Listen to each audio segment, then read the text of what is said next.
ওদিকে অস্ত্র মিলল আবার শাহজাহানের ডেরায় সন্দেশখালী।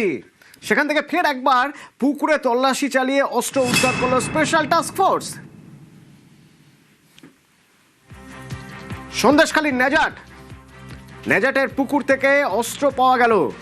কি পরিমাণ অস্ত্র মিলল সেখান থেকে, এই পুকুরের হদিশি বা মিলল কিভাবে? অনুপম আছে আমার সঙ্গে ফোনে। অনুপম, দেখো তুমি এই যে সন্দেশখালীর নাজার থানার অন্তর্গত খড়িহাট এলাকার সেখানে একটি শ্মশানঘাট সংলগ্ন একটি পুকুর, সেখানে আজকে সকালবেলায় এসটিএফ এর প্রতিনিধি দল আসে এবং সেখানে দুজন গ্রামের মানুষকে তারা নামায় এবং নামিয়ে একদম এসটিএফ এর কাছে কিন্তু একদম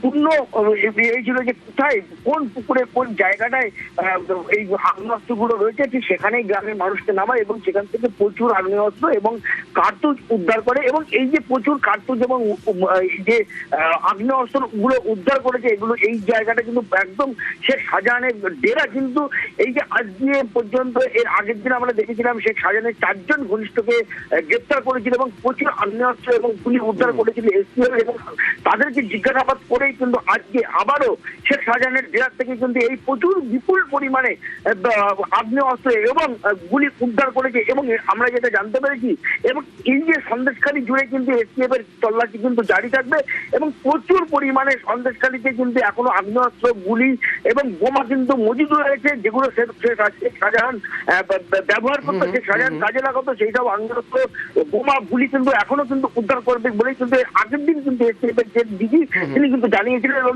আমরা কিন্তু দেখতে পাচ্ছি যে একই রকম ভাবে এসটিএফ কিন্তু প্রায় প্রতিদিনই কিন্তু সন্দেশখালীতে তল্লাশি করছে এবং প্রচুর পরিমাণে বন্দুক, গুলি কিন্তু উদ্ধার করছে। ধন্যবাদ। বন্দুক আর ওই আপনার কাটিস এইসব গুলো উদ্ধার হলো। আমাকে ডাকলো, হঠাৎ করে আসলাম, এসে আমাকে লাভালো। আমরা দুজন ছিলাম, আমরা এইসব মালগুলো তুলেছি, এইটুকুই জানি, আর কিছু জানি না। ওইসব বন্দুক টন্দুক তুলে দিলাম, স্যাররা খুললো, খুলতে সবকিছুই দেখা গেল। কি দেখতে পেলে? ওই বন্দুক, দানা। হঠাৎ কারণে যদি এরকম হয়ে থাকে আমরা আতঙ্কে থাকবো না।